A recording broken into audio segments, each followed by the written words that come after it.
Bonjour et bienvenue sur Parole d'artisan. Je suis Ombline de la Doucette et à travers ce podcast, je cherche une ligne de conduite pour exercer ma future profession. Vous y trouverez des échanges avec des personnalités bien câblées sur le sujet du savoir-faire, thématique qui me tient à cœur et qui, selon moi, donne du sens à mon métier. Si comme moi, vous cherchez à faire du beau, du bien ou du bon dans votre activité, alors peut-être que ces discussions pourront vous intéresser. Et si, tous ensemble, nous nous posions les bonnes questions pour tendre vers un monde plus beau?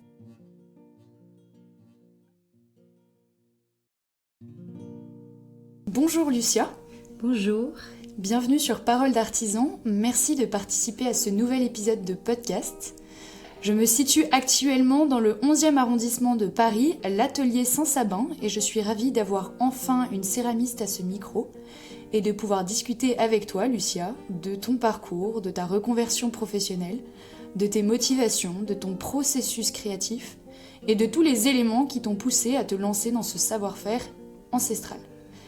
Pour faire une courte description de la céramique, et tu pourras me corriger si besoin, c'est une pratique que l'on dit appartenir aux arts du feu qui implique le travail de la terre et plus particulièrement de l'argile. Elle peut être cuite jusqu'à 1000 degrés. En fonction de la température de cuisson, la céramique va devenir de la terre cuite, de la faïence, du grès ou de la porcelaine. Est-ce que je suis à peu près juste ? Bonjour Ombline, bienvenue à l'atelier, ça me fait plaisir aussi de t'avoir. Petite correction, voilà, nous on peut cuire la céramique jusqu'à 1300, 1320. Ok. Surtout la porcelaine qui est très proche du verre d'ailleurs. Et oui, il y a beaucoup de confusion autour de la céramique. Qu'est-ce que c'est la faïence, les grès c'est souvent la température c'est qui fait la différence. Donc on a de terres de basse température comme la faïence. Et du coup, ça cuit jusqu'à 1000 degrés, 1100 degrés, 1200. Et après, on a les terres de haute température, à partir de 1200 degrés jusqu'à 1300. Donc c'est un petit volcan qu'on a dans l'atelier, qui monte à 1300 degrés. Génial, merci pour cette petite précision. Vous l'aurez entendu, Lucia, elle a un petit accent. Est-ce que tu peux nous dire un peu, Lucia, ton parcours, d'où t'es venue cette passion de la céramique et d'où tu viens finalement ? Bien sûr. Alors je suis d'origine brésilienne et italienne aussi. Mondadori, donc très italien. Ouais. Mais je suis née au Brésil, j'ai grandi au Brésil et ça fait maintenant 8 ans presque que je suis en France.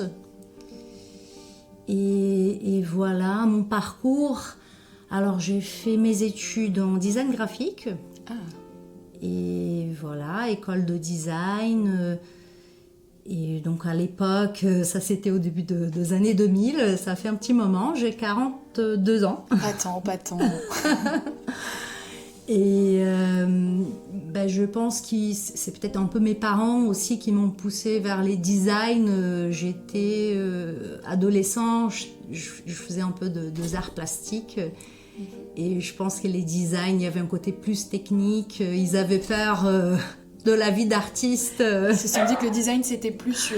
Oui, voilà, il y avait les côtés plus techniques. Et finalement, voilà, on retombe un peu dans l'art quelque part, je pense. Et bon, après mon école de design, je travaillais dans de maisons d'édition.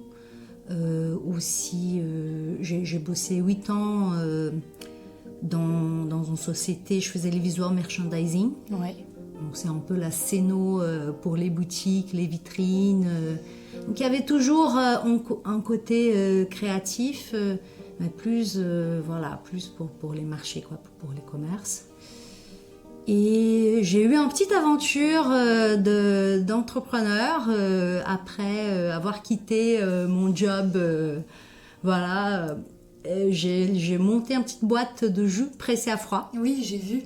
Donc c'est de jus détox, jus vert. C'était 2013, donc on était, je pense, à fond. T'étais pas encore arrivée en France ? Non, ça c'était avant. J'avais habité en France plus jeune. D'accord. Et j'avais passé 3 ans en tant que graphiste dans une maison d'édition. Ok. Donc c'était une première expérience en France. Je suis italienne, donc j'ai un passeport italien et donc c'était facile pour venir et travailler.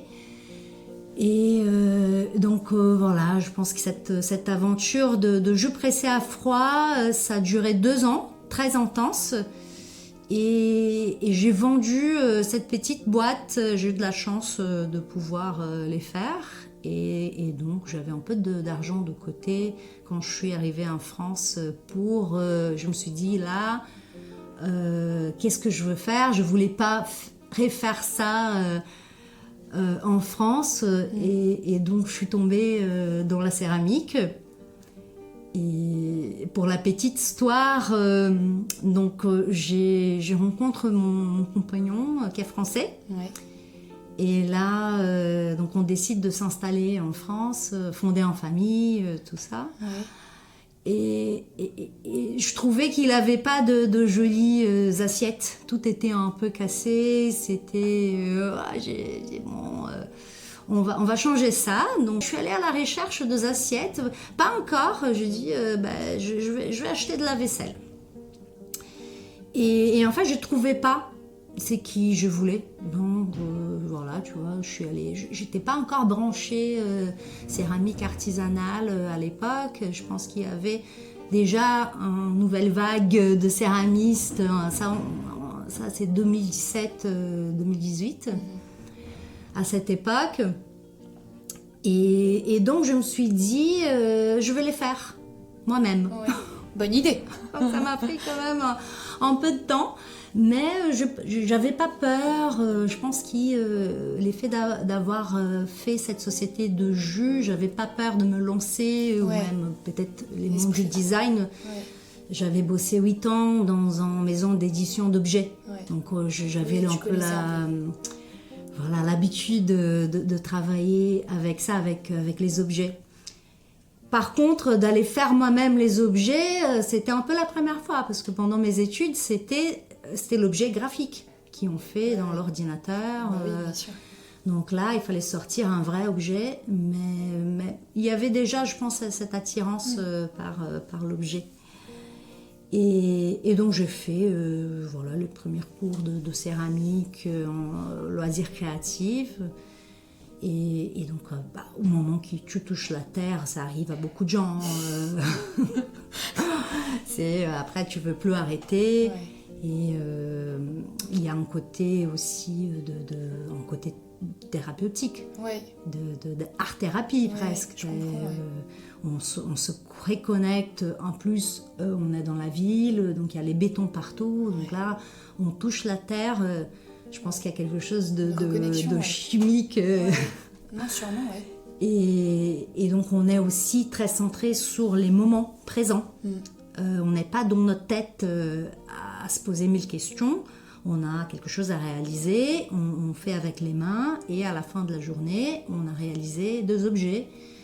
Et donc il y a cette espèce d'accomplissement qui je pense qu'on en bosse dans les grosses boîtes où on fait juste partie, on ne sait pas trop qu'est-ce qu'on fait là des fois. Et là, du début à la fin, on a cet objet. Donc j'étais prise par... Et c'est là où j'ai décidé très vite que j'allais essayer d'en faire mon nouveau métier, ma reconversion. Et ça t'a pris combien de temps entre le moment où tu prends cette décision et où tu te lances vraiment? Alors c'est marrant parce que dans ma tête, j'ai pris la décision très vite. Genre je veux faire ça. Mais j'avais pas peur, voilà, c'est quand on est motivé. Je pense qu'il y a ces côtés de passion. Oui. D'être motivé, donc je suis quelqu'un de très positive aussi, donc donc je vois pas trop les problèmes. Très solaire aussi, certainement lié aux origines. Peut-être, je me lance. Ouais. Et on voit après les problèmes, on les gère. Donc c'est un peu les styles. Et du coup, qu'est-ce que j'ai fait? À l'époque, il y avait Clé à Atelier qui venait d'ouvrir ses portes. C'était, je pense, les premiers coworking de la céramique. Donc c'était génial. C'était comment on appelle ça, l'atelier libre. Ouais. Donc on arrive avec un abonnement et comme j'avais déjà les bases, et je suis très curieuse, donc aussi un peu autodidacte, donc j'avais acheté tous les livres que je pouvais pour apprendre. Et j'allais à cet atelier-là pour commencer à pratiquer. Et donc ça commençait un peu comme ça. Ensuite, on s'est installé dans une maison et j'ai pu monter un petit atelier dans la cave. Et c'est là où, avec Instagram, je commençais à poster et j'ai eu de la chance d'avoir de commandes comme ça, par Insta. Donc ça, c'était génial parce que c'est vrai qu'on a un peu ces côtés, comment se lancer. On ne se sent pas au début, on n'est pas légitime. Oui. Donc j'avais pas fait un vrai formation. Syndrome de l'imposteur. Ouais, il y a un peu ça. Tu dis, bon, je viens de commencer, j'ai pris en commande. Donc tu vois, il fallait quand même aller doucement. Mais ça permet aussi de tester les marchés, donc c'est intéressant. Mais j'ai quand même fait de formation, hein, donc on dit on est autodidacte, mais tu prends, juste, je n'ai pas fait en formation en continu 1 an de CAP, je sais pas quoi. J'ai fait plusieurs ateliers de céramistes, de workshops, de stages. Et je fais en formation émail aussi, c'était plus en formation pro. D'accord. Parce que bon, l'émail quand même, c'est la partie chimique, c'est plus difficile. C'est plus difficile. D'ailleurs, voilà, il faut continuer ça. Je pense que ça va me prendre vraiment 2 années pour. Mais je serais contente d'ailleurs de comprendre justement comment, au moment où tu reçois ton bloc de terre, comment tu commences à façonner ton objet. Quel est le processus de fabrication? Parce que pour des personnes comme moi qui n'y connaissent rien, je me demande comment tu passes, parce que là on est entouré de magnifiques objets. Comment tu passes de ton bloc de terre à ce joli vase qu'on peut voir? Alors, il y a plusieurs techniques. Moi, mes techniques de préférence, c'est les pensées, les colombins, donc les vases sculpturales. Pourquoi j'appelle sculptural? Parce que c'est vraiment les mêmes techniques de la sculpture sur terre, où avec les colombins, tu es capable de faire toutes les formes. Donc un colombin, c'est un outil? Colombin, c'est... comment on appelle ça? Un rouleau à pâtisserie? Voilà, tu roules la terre. Ok, d'accord.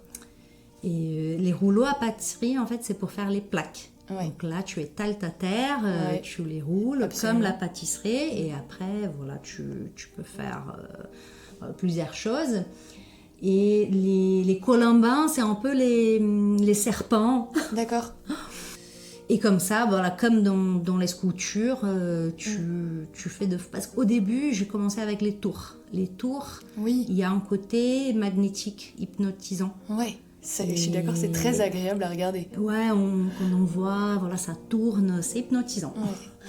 Et donc, je commençais avec ça. Ça m'attirait aussi les côtés techniques du tour. Donc, j'ai acheté un tour pour mon premier atelier.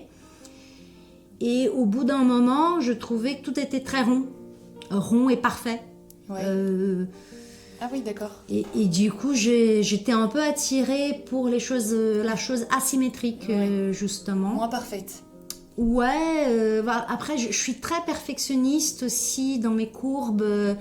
Il y a plusieurs céramistes peut-être qui vont faire justement laisser toutes les traces de doigts et suivre un peu ces chemins imparfaits. Moi, c'est vrai que je suis un peu perfectionniste, donc je lisse beaucoup ma terre. Voilà, je suis très inspirée par l'art, la sculpture abstraite. Et du début du XXe siècle, par exemple. D'accord. Donc je pense qu'il mes formes, il y a un peu de ça. Et donc voilà, avec ces colombins... Et t'as quitté le tour, t'as arrêté... Oui, j'ai complètement quitté les tours. Après, quand je suis venue à Bastille, dans cet atelier, c'est un atelier modelage. On n'a pas la place pour les tours. J'avais pas abandonné, c'était aussi un concours de circonstances. Et donc quand je suis arrivée ici, il dit ici c'est modelage, il n'y a pas la place pour un tour. Donc c'est à ces moments-là où il n'y avait plus de tour. Mais c'est vrai qu'on n'en a même pas parlé. Tu es dans un atelier que tu partages. C'est ça, c'est un atelier partagé avec Lola Moreau qui est là depuis 2017 et Léa Baldassari qui est arrivée l'année dernière. Génial. Et on se connaît, on faisait partie d'un réseau de céramistes qui s'appelle Minuit Céramique. D'accord. Donc c'était un réseau très bienveillant. Ouais. De céramistes, beaucoup de nouveaux céramistes aussi. C'était pendant la pandémie du Covid. Sarah et Yasmine, elles ont décidé de créer ces collectifs pour faire une vente, les ventes en ligne. Ouais. Et donc c'était très intéressant parce que on se connaissait, on se suivait, on se parlait il y avait les groupes WhatsApp, on faisait de visio, donc c'est génial. C'était très bien. Et aussi les filles, elles ont trouvé de partenariats, donc on a fait dès que je suis rentrée, on a fait très vite un partenariat au Bon Marché avec Bâche. Et donc j'étais là, c'est cool. Bah ouais, trop bien. Donc voilà, je pense qu'il y avait un mode aussi de la céramique à ces moments. Donc les marques, elles ont aussi beaucoup cherché à collaborer avec les céramistes. Ensuite, il y a eu Cessune aussi, donc il y a eu plusieurs marques dans la mode qui ont collaboré avec les céramistes. Et donc c'est par ces réseaux de céramistes j'ai su qu'il y avait un place qui s'y libérait dans cet atelier. Et donc tout de suite, voilà. Trop bien. Un coup de bol un peu quand même. Oui, c'est sûr qu'il faut qu'on en reste toute seule dans notre coin. On rate un peu les opportunités. Donc c'est hyper important de se faire. Surtout pour moi, j'ai pas mon réseau... j'ai pas mes amis d'école, même de jeunesse. Donc c'est comme tu disais, pour les artisans, tu te rends compte peut-être qu'il n'y a pas vraiment d'artisans dans ton entourage. Oui, c'est vrai. Et donc on se fait, et toi aussi tu es en train de faire ton réseau. Oui, exactement. Non, mais je le dis souvent que moi, ça a été au début un travail d'études. Et en fait, ce travail d'études étant terminé, je suis en effet ravie de pouvoir rencontrer des artisans, mais surtout écouter leur passion, parce que c'est vrai que j'y connais rien. Mais pour ton futur métier, c'est important, sûr, n'est-ce pas? On travaille, les décorateurs, les architectes d'intérieur. Ouais. C'est mes clients que j'adore. Ouais. Voilà, quand je suis contactée par un architecte d'intérieur, trop bien, c'est une question qui allait venir. C'est super. Ouais, trop bien. Parce que souvent, voilà, c'est de beaux projets et donc on est très contente de pouvoir collaborer avec les archis. Génial.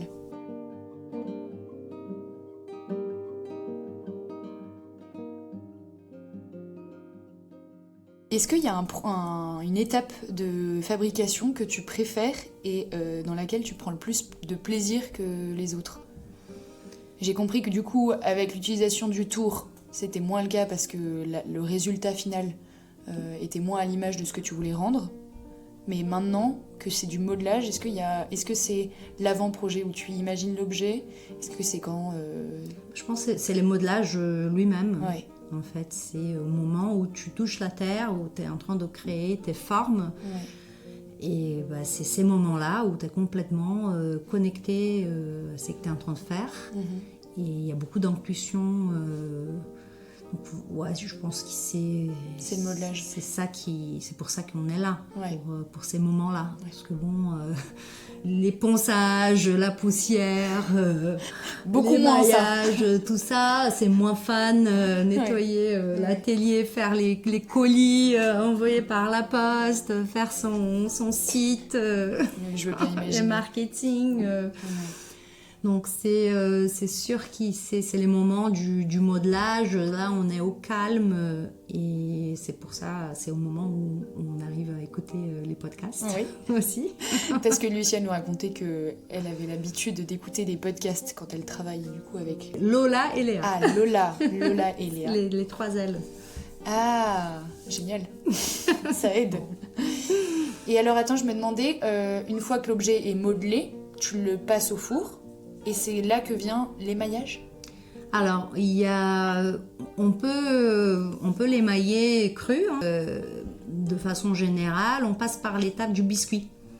Donc, on fait en première cuisson à basse température, donc à 950 millilitres. D'accord. Et là, c'est un peu, tu parlais de terre cuite, c'est un peu la terre cuite, ça. Donc, elle est poreuse et les pots de fleurs, par exemple. C'est en terre cuite. Voilà, c'est la terre cuite. Donc, c'est de cuisson basse température où la terre elle reste poreuse. D'accord. Parce que la terre, elle se referme. Et donc, comme la terre est poreuse, on l'appelle biscuit parce qu'elle absorbe l'eau comme un biscuit. Et l'émail, c'est de poudre de minéral. D'accord. Minéraux. La poudre minérale. Voilà, c'est plusieurs types de minéral. Oui, donc de plusieurs types de minéraux. Voilà. Oui, en effet. Et donc on a les feldspath, c'est en roche, voilà. Et dans les feldspath, tu as plusieurs minéraux, et ça on fait en poudre. D'accord. Donc les quartz, c'est la silice. D'accord. Et c'est ça l'émail en fait. Ok. Et la terre aussi, la terre elle est composée de plusieurs minéraux. Donc c'est juste l'émail, c'est en composition très spécifique qui va vitrifier l'objet. D'accord, oui. Qui donne un aspect brillant. Voilà, c'est vraiment en couche de verre. Ouais. Et par contre, pour les verres, il faut travailler directement au feu. Si tu as déjà vu les maîtres verriers, il y a toujours les flammes. Donc là, tu as besoin de 1700 degrés. Ah oui. Et nous, dans les fours céramiques, on monte dans nos fours électriques parce qu'on est en ville. Bah oui. On ne peut pas avoir quelques contraintes de fours à gaz, c'est trop dangereux, ou même les fours à bois, tout ça, en ville, c'est impossible. Donc nous, on a les fours électriques. Donc on monte à 1300 degrés, on va dire. Et là, du coup, c'est ça l'émail, c'est cette couche de verre qui on dépose sur les biscuits avec de l'eau. Donc les biscuits, ils absorbent de l'eau, ils posent l'émail sur la pièce. Et donc ensuite, on fait la deuxième cuisson à haute température où là, l'émail, il va fondre. Génial, d'accord.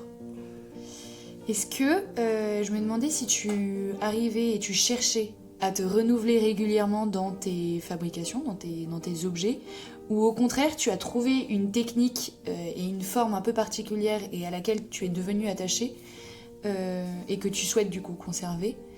Je te pose cette question parce que moi, en observant ton travail, j'ai le sentiment qu'on peut être capable de reconnaître un peu ton style et de comprendre que tu essayes de le décliner de 1000 manières différentes. Est-ce que c'est le cas ? Est-ce qu'il y a une signature Lucia Mondadori ? Déjà, ça me fait plaisir d'entendre ça, parce que je pense que cette partie artistique... parce que bon, voilà, on a ces côtés artistes, céramistes. Donc les céramistes, c'est des côtés artisans où on fait des objets du quotidien. Et dans l'artiste céramiste, c'est aussi là où on touche à l'art. Donc c'est des objets, ça peut être en sculpture ou en vase sculptural.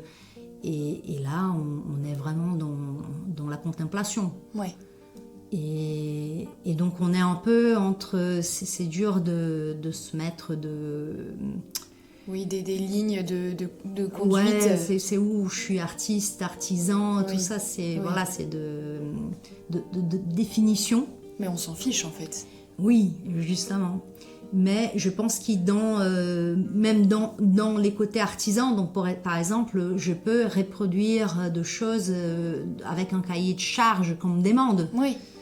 Donc en architecte, ça m'est déjà arrivé, donc il est arrivé avec de références, on a dessiné un peu ensemble. J'ai dit, moi je peux pas refaire la pièce exactement comme ça, il faut que je mette aussi un peu ma patte dedans, et aussi parce que je peux pas faire autrement. Oui. Donc je pense qu'il y a ces côtés où même si je voulais, j'ai un geste en façon de faire. Oui, qui tient. C'est la seule façon que j'arrive en fait. C'est mon geste, mais ça me fait plaisir encore une fois que tu dis ça, que tu reconnaisses un style, parce que je pense qu'il y a aussi cette recherche de justement trouver sa patte. Ouais. Une fois qu'on rentre dans ces métiers-là, on retrouve... Moi, je fais beaucoup de recherches justement pour savoir... C'est très dur de faire quelque chose complètement original. Oui, mais j'imagine bien. T'as l'impression que tout était déjà fait à peu près. Et tu retrouves toujours quelqu'un qui a déjà fait... donc on a au XXe siècle qui était très libre. Oui. En termes de création. Oui. Il y a l'art C'était le début de tout. Se libère, on va dire, du classicisme. Donc là... donc il y a beaucoup de scooters, de céramistes même, des années 50. Donc je pense notamment à Valentine Schlegel qui était en France et qui a fait beaucoup d'objets. Voilà, donc c'est une de mes inspirations et moi et dans tout un tas d'autres céramistes aussi qui citent Valentine Schlegel. Et je pense que Valentine, elle, à la fois, peut-être qu'elle était aussi inspirée par les sculpteurs du début du siècle, du genre Barbara Hepworth, Jean Arp, Brancusi. Celui-là, je l'ai. Ben oui, c'est incontournable. Et donc, on en fait un peu de recherche. Après, il y a plein d'autres noms, peut-être moins connus. Il y a Georges Jouve.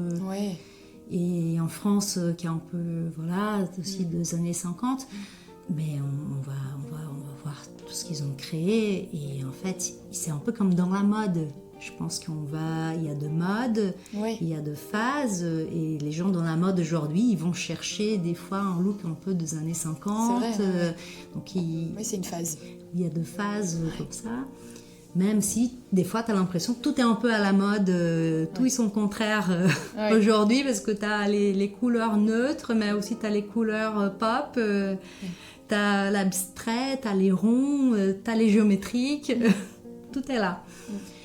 Et mais c'est que t'as dit sur la déclinaison, tout à fait. Je pense depuis quelques mois, je suis dans une phase de recherche.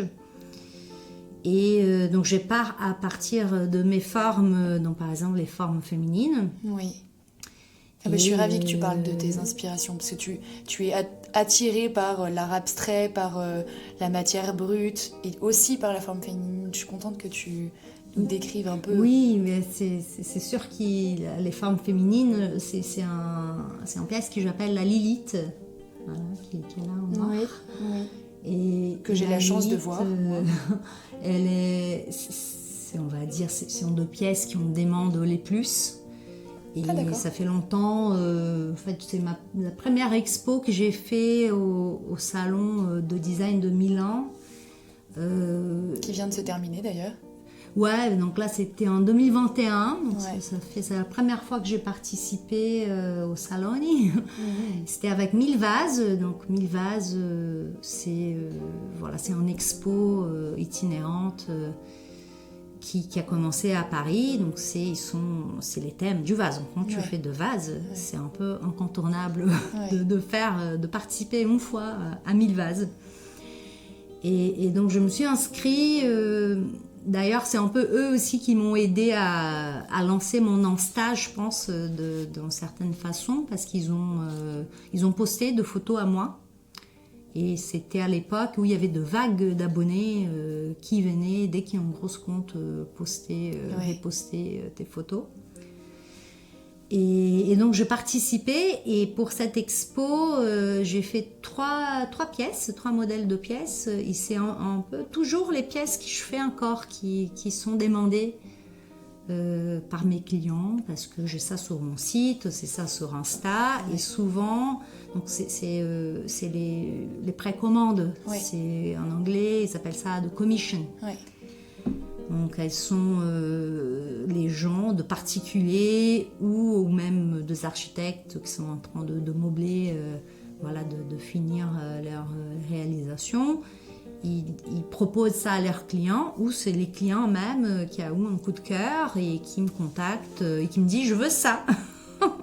Génial. Et là, les pièces sont jamais les mêmes, j'imagine. Jamais, c'est parce que chacune elle est faite unique. Chacune est unique. J'ai pas de moule. Ouais. Et j'ai déjà réfléchi plusieurs fois à avoir de moule en fait. Parce que si mes pièces sont très très longues à faire. Ce serait plus simple en effet. Ouais, mais j'ai besoin de travailler la pièce plusieurs fois. J'ai besoin d'affiner les courbes. Et puis je pense que aussi pour le client, c'est quand même très agréable de savoir qu'il a une pièce unique. Ouais, bien sûr. Par contre, il y a les prix qui est compliqué des fois. Bah oui. Donc ça me prend ces 2 pièces, l'effet de travailler au colimbin, c'est vraiment en couture. Ouais. Donc là, des fois, t'as un vase et je pense que les gens, peut-être, en couture, je sais pas, il y a un souci de prix. Des fois, c'est pas facile, hein, c'est pas tout le monde qui comprend les prix, parce que bon, t'as les références aussi de l'industrie. Que le client n'a pas forcément. Ouais, et bon, après, c'est sûr qu'il y a plusieurs clientèles, donc c'est sûr qu'il a la clientèle qui cherche les objets uniques, les objets artistiques qui veulent ça, ils connaissent quand même. Et donc on parlait de cette forme féminine. Ouais. Et la Lilith aussi, elle a une histoire, parce que je parlais à mes collègues à tout à l'heure sur qu'on en fait en école de design, je pense qu'au même d'art, il y a un concept, en fait, on part dans le concept. Oui, c'est très vrai. C'est très vrai. Et donc ça continue. Et il y a une de nos collègues, elle disait non, mais moi je suis pas designer, du coup je n'ai pas dit tout ça. Mais je pense que j'ai ça. Donc quand je fais les pièces, des fois c'est quelque chose qui vient de l'intuition. Mais après tu regardes tes pièces, tu dis en fait ça vient d'où? Et ça là tu te dis ah bon, mais c'est vrai, moi quand j'avais 15 ans, j'avais fait 3 escoutures de femmes enceintes. Génial. Et donc quelque part j'étais attirée par les formes féminines depuis longtemps.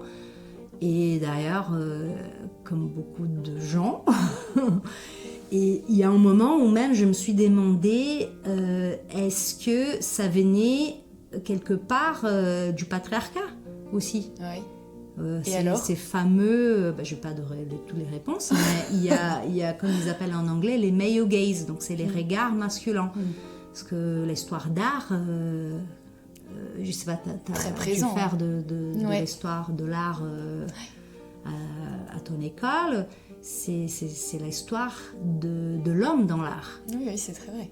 Et il y a très très peu d'artistes femmes, déjà il y avait très peu, et surtout il y a très peu qui restent dans nos souvenirs. Donc on est en train maintenant, je pense qu'il y a beaucoup de chercheurs, surtout chercheuses, qui vont justement aller trouver ces personnages qui étaient là et les ramener à la lumière du jour, disant non, il y avait 2 artistes femmes, c'est juste qu'on ne parle plus d'elles, mais elles étaient là, oui. Même si elles étaient minoritaires. Et donc je me disais, est-ce que j'ai fait ces formes féminines, parce qu'on a tellement l'habitude de voir ça, de les escoutures, de corps, ou est-ce que c'est la histoire de la fertility goddess, c'est la déesse de la fertilité. Et ça aussi, c'est la pièce la plus ancienne, la sculpture la plus ancienne trouvée et datée par les carbones, c'est un Vénus qui date de 30 000 ans. Donc on est carrément dans les paléolithiques. Et ça, c'était de chasseurs-cueilleurs, donc c'était avant les villes. Et on faisait déjà, donc s'ils ont retrouvé une petite sculpture de femme enceinte en Vénus, comme ils appellent, datée de cette époque-là, parce que c'était un peu magique, les femmes enceintes. On ne savait pas d'où ça venait. Donc on dit, bon, peut-être c'est quelque chose encore plus ancienne. C'était déjà à l'époque un thème très beau, en effet. Oui, donc la femme enceinte, c'est magique. Et donc moi, je passais par là, j'ai 2 enfants. Et c'est sûr de voir ton corps changer et voilà, avoir 2 enfants, c'est une expérience très douloureuse, mais unique. Unique, ça c'est sûr. Et donc voilà, il y a un peu ces regards-là, je pense qu'ils les forment rondes, ça vient, il y a la femme enceinte, il y a la fertilité, donc peut-être qu'il y a aussi les male gaze sur voilà, toutes ces femmes nues qu'on voit dans l'art aussi. Mais voilà, je n'ai pas de réponse précise, mais c'est un de pensées, comme on dit, c'est un de concepts que j'essaye d'explorer pour toutes ces formes féminines. Et je te rassure, ça se voit. Non, mais... Et j'invite d'ailleurs ceux qui nous écoutent à regarder, parce que c'est vrai que moi je trouve ça hyper agréable de reconnaître. Enfin, j'ai été très contente après avoir bien scrollé ton Instagram, regarder un peu la définition que tu donnais à ton travail et de retrouver des thèmes qu'on peut observer soi-même, c'est toujours très satisfaisant. Se dire « Ah, j'avais bien la bonne intuition. » Ouais, mais c'est super. Après, on est toujours très contente aussi des fois de découvrir Oui, c'est vrai. à quoi ça peut ramener les gens aussi, à quel genre de sensation. Alors, c'est sûr peut-être la femme, l'effet que nous on a un corps, donc on peut très vite voilà, se connecter à ça. Pour les formes plus abstraites, donc ça peut aller très loin. Ouais. Il laisse une grande liberté, oui. Ouais, mais c'est marrant, par exemple, quand j'ai fait les formes, voilà, ces formes avec les vides, voilà, de vider un peu. Donc c'est quelque chose qui, pour moi, je pensais vraiment comme... j'ai nommé ça Ava, ça veut dire vie. Ouais. Donc c'est life, quoi, c'est la vie. Et je pensais toujours un peu à ces trous, la naissance, on passe par un trou, où l'univers aussi, il y a cette espèce de trou où dès qu'on voit quelque chose en vide, en fait, les regards, il est attiré par ça. Et donc ces 2 pièces, quand on a 2 pièces comme ça dans la maison, très vite on est attiré par ces pièces-là. Elle prend les regards. Et donc avec la Lilith, maintenant j'ai l'impression d'avoir trouvé les courbes que je voulais. Lilith, c'est le nom de la pièce que tu lui as donnée. Oui. Alors il y a une histoire aussi pour la Lilith. Je veux bien parce que tu l'utilises plusieurs fois et en fait j'ai pas la référence. Alors la Lilith, c'est en référence. Alors ça vient. C'est très ancien. Donc c'est quelque chose qu'on va trouver pas dans la Bible, on va trouver dans la Kabbale, donc pas dans la Torah non plus. Ouais. La Torah c'est l'Ancien Testament, tout ça. Ouais. Et mais la Lilith, elle est connue par exemple dans la culture juive comme un démon. Et en fait c'est un personnage qui, je pense qu'il y a un moment, après moi je sais rien, hein, mais ça se raconte oralement. Et c'était pas écrit, ou si c'était écrit, ça s'était enlevé.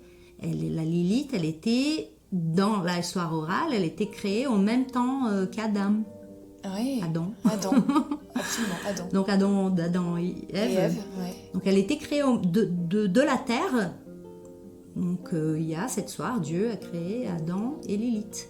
D'accord. Donc ils étaient créés en égalité. Ok. Et il n'y avait pas de Ève. Non, Ève, c'est venu après. Ah d'accord. Parce que Ève, elle était créée de la côte d'Adam. Donc il y a un côté soumise. Ouais. On est créé à partir de l'homme. C'est comme ça que tu le vois. Ouais. Je les vois comme ça. Et la Lilith, elle était créée au même temps de la terre. Donc il y avait aussi cette image de la terre. Et donc dans les histoires orales qu'on raconte, en fait, elle se barrait. Ils n'étaient pas d'accord, voilà. Elle est partie. C'est une drôle d'histoire. Ouais. Et après, c'est pas moi qui raconte. Hein. Il y a une étude très, très sérieuse d'une chercheuse qui a fait ça dans les années 70. Donc, elle est allée un peu chercher ces personnages de la Lilith parce que voilà, voilà, même je suis allée en Israël, une fois je parlais de la Lilith pour savoir, elle disait non mais la Lilith c'est les démons. Ouais. Ah d'accord. Je disais ah bon d'accord. Et donc en fait il y a cette chercheuse qui a récupéré ces personnages pour dire non mais on va raconter cette histoire autrement. Et donc là, c'est aussi une histoire très liée au patriarcal, comme une femme indépendante qui est démonisée. D'accord. juste parce qu'elle n'était pas d'accord, elle s'est barrée. Et donc tous les personnages qui les hommes, ils ont peur, genre les sirènes, les sorcières, tout ça c'est un peu lié aussi à la Lilith. D'accord. Dans plusieurs coutures, hein. Il n'y a pas qu'il y ait la couture en Mésopotamie, tout ça, donc il y a des histoires de la Lilith. D'accord. Et donc comme il y a eu cette étude qui veut mettre les choses en perspective, raconter, je ne sais pas si on peut dire ça, mais voilà, raconter une nouvelle histoire de la Lilith. Elle a devenu, à partir de ces moments-là, une sorte d'icône du féminisme. D'accord. Aussi. Bon, voilà, donc j'essaye, pour un parti, hein, c'est une icône pas hyper connue, hein, c'est pas un star, mais je veux dire, quand j'ai vu ça, je sais pas comment, je suis tombée sur ça, mais c'était dans mes recherches, parce que j'ai recherché de noms pour mes pièces, et donc souvent, j'aime bien l'étymologie de mots, donc je suis allée dans... Ava. Ava, c'est en hébreu, j'ai cherché deux mots en arabe aussi, Aïcha, et donc pour tous ces mots-là, je vais chercher l'histoire de ces mots-là. Et donc, c'est dans ces recherches-là que je suis tombée sur la Lilith. Et en fait, des fois, je passe même 2 heures. Et je dis, mais il faut que je trouve les noms parce que je passe 2 heures à chercher. Oui, je comprends. Mais en même temps, ça fait partie de choses que j'aime faire. Oui, c'est une partie. Et il y a une question que j'aime bien poser aux artisans que j'interroge, c'est un peu ta routine. Qu'est-ce que le matin, tu te lèves, tu te rends directement... Comment se passent tes journées ? Alors les matins, j'aime bien les matins un peu plus au calme, donc j'ai fait tout ce qui est ordinateur, je prends mon café, donc j'essaye de enlever cette partie. Après je fais pas ça tous les jours, mais dès que j'ai des choses à faire à l'ordinateur, c'est les matins. Parce que pour toi c'est la partie la moins amusante, donc tu te dis que c'est fait ? Ouais, parce qu'après sinon... ça traîne. Ça, tu fais pas ça les soirs. Oui, là où nous, on n'a pas un parti bureau dans l'atelier. Et donc ça, il faut faire de la maison. Donc j'ai un petit bureau chez moi. Donc j'ai fait tout ce qui est, on va dire, administratif, mon site. Ton Instagram. Mon Instagram, on peut faire du téléphone, donc ça va. C'est vrai. Je peux faire dans le café ou même d'ici. Hein, des fois, on prend de photos vite fait et on peut faire un post. Donc, souvent, c'est les posts les moins travaillés qui marchent mieux. Ah, c'est drôle. Et ensuite, peut-être que je vais arriver à l'atelier vers 10h, 11h. Et donc je vais travailler sur plusieurs, ça dépend si c'est en commande ou si je suis en train de créer de nouvelles pièces. Donc, voilà, chaque jour c'est un peu différent. Et en fait, nous, on n'a pas de routine comme ça. Les jours, ils peuvent être assez différents parce qu'on a des étapes. Donc, on peut passer, par exemple, une semaine à faire du modelage. Et donc là, on va créer toutes les pièces qui vont ensuite sécher. Et vont passer par l'étape biscuit. Et ensuite, il va y avoir une semaine où on va les émailler. D'accord. Donc, en fait, on est un peu partout, tout le temps. Je me rends compte que tous les artisans sont pareils en fait, il n'y a pas vraiment de routine. Ouais, il y a une routine qui s'installe, mais c'est plus une sorte de routine par mois. D'accord. Par 3 semaines, par cycle. Génial, on s'en lasse moins.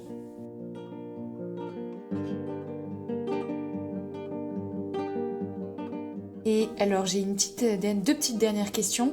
Qu'est-ce qu'on peut te souhaiter à toi et à ton atelier pour l'avenir ? Alors, beaucoup de ventes. Ouais, ça serait génial. Après, je pense que j'ai envie aussi de la transmission. D'accord. Du partage. J'ai mon premier job quand j'avais 18 ans, j'étais prof d'anglais. Ouais. Donc c'est quelque chose que j'aimais ça.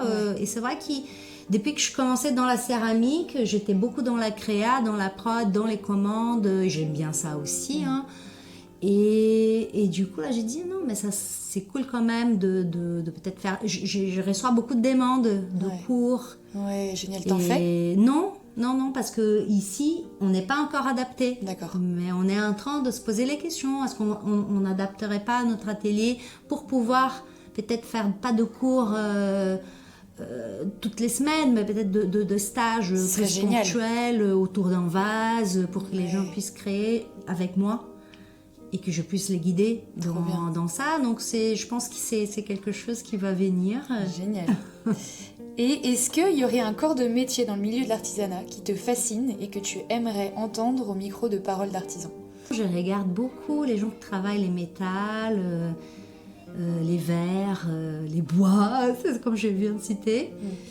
Donc oui, n'importe dans ces 3 métiers-là, pour moi, ça serait super de les entendre. J'adorerais. Bois, mais ce serait métal et verre, j'aimerais beaucoup. Ouais, super.